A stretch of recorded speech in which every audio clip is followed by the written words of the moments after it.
ഇതൊക്കെ ആരെങ്കിലും വിശ്വസിക്കോടി? Jeffrey Epstein എന്ന് പറഞ്ഞിട്ട് ഒരാൾ, അയാൾ ഒരു ഐലൻഡ് മേടിച്ചു എന്ന് പറഞ്ഞിട്ട് അവിടേക്ക് ഈ ബില്യണർമാരും പവർഫുൾ ആയിട്ടുള്ള ആൾക്കാരൊക്കെ ചെന്ന് കുട്ടികളൊക്കെ പീഡിപ്പിച്ച് കുട്ടികളൊക്കെ ബലി കൊടുക്കുന്നു. ഇതൊക്കെ മനുഷ്യന്മാർ വിശ്വസിക്കുന്നതാണോ?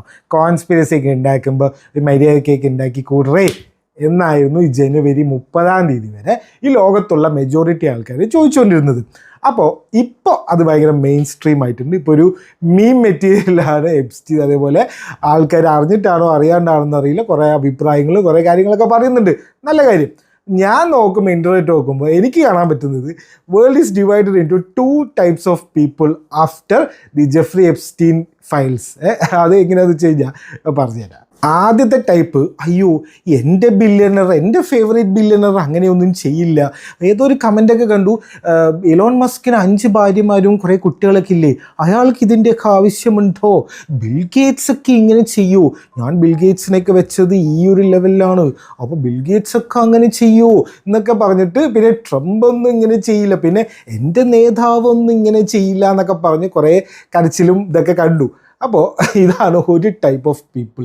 Denial is the name of the river in Egypt.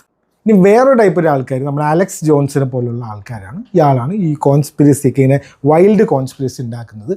അപ്പോൾ ഇയാളൊരു 8-10 കൊല്ലം മുന്നേ പറഞ്ഞിട്ടുണ്ട്, ഈ ഗ്ലോബൽ എലീറ്റ്സ് എന്ന് പറഞ്ഞിട്ട് ഒരു കൂട്ടം ആൾക്കാരുണ്ട്, അവരാണ് കാര്യങ്ങളൊക്കെ തീരുമാനിക്കുന്നത്, അവരിങ്ങനെ പല സ്ഥലത്ത് പോയിട്ട് കുട്ടികളെ പീഡിപ്പിക്കുന്ന ചൈൽഡ് സെക്സ് ട്രാഫിക്കിംഗ് റിങ് ഇവർ നടത്തുന്നുണ്ട്, അതുപോലെ ഇവർ കുട്ടികളെയൊക്കെ ബലി കൊടുക്കുന്നുണ്ട് എന്നുള്ള കാര്യങ്ങളൊക്കെ കൊണ്ടുവന്ന ആളാണ്. അപ്പോൾ ഇയാൾ പറയും ഇയാൾക്ക് ഭ്രാന്താണ്, ഇതൊക്കെ മനുഷ്യന്മാർ ചെയ്യുന്നുണ്ട്, അവരൊക്കെ ബിസിനസ്സുകാരില്ലേ, അവർക്ക് ബിസിനസ് ഒക്കെ കഴിഞ്ഞിട്ട് സമയമുണ്ടോ എന്നായിരുന്നു ഇയാളുടെ അടുത്ത് തെറി വിളിച്ചുകൊണ്ടിരുന്ന ആൾക്കാർ പറഞ്ഞുകൊണ്ടിരുന്നത്.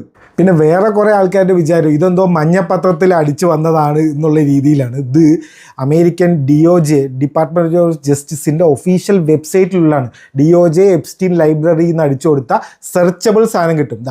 ഇപ്പം എൻ്റെ പേര് അടിച്ചു നോക്കിയാൽ അതിൽ ഒന്നും വരില്ല. അപ്പോൾ ഇതുപോലെ ഓരോ സാധനങ്ങളും നമുക്ക് അടിച്ചു നോക്കാം. മോദിയുടെ പേര് 134 തവണ മെൻഷൻ ചെയ്തിട്ടുണ്ട്. ഇപ്പം ഇങ്ങനെ നമുക്ക് ഇഷ്ടമുള്ള ആൾക്കാരുടെ ഓരോ പേര് അടിച്ചു നോക്കിയാൽ ഓരോ ഡോക്യുമെൻറ്റ്സ് ആയിട്ട് നിങ്ങൾക്ക് തന്നെ എടുത്ത് നോക്കാം. അത്രയും ട്രാൻസ്പെറൻ്റ് ആയിട്ടുള്ള ഒരു സാധനമാണ്. ഇത് ഒളിപ്പിച്ചിട്ടോ അങ്ങനത്തെ ഒരു പരിപാടിയേ ഇല്ല. അതിനൊക്കെ ഇവർ സമ്മതിക്കണം. ഇലോൺ മസ്ക് 1116 തവണ. അപ്പോൾ ഈ ഓരോന്ന് എടുക്കുമ്പോൾ അവർ തമ്മിലുള്ള ചാറ്റാണോ അതോ ഇവരുടെ തേർഡ് പാർട്ടി ഇവർ വേറെ 2 പേര് കോൺവെർസേഷനിൽ മെൻഷൻ ചെയ്തിട്ടുള്ളതാണോ എന്നുള്ള കാര്യങ്ങളൊക്കെ നിങ്ങൾക്ക് അറിയാൻ പറ്റും. ഇതാണ് ഒഫീഷ്യൽ സാധനം. ഇത് ആർക്ക് വേണേൽ ആക്സസ് ചെയ്യുക. DOJ എപ്സ്റ്റീൻ ലൈബ്രറിയിൽ നിന്ന് അടിച്ചാൽ ഫസ്റ്റ് വരും അതിൻ്റെ ലിങ്ക്. ഇങ്ങനെ വരും.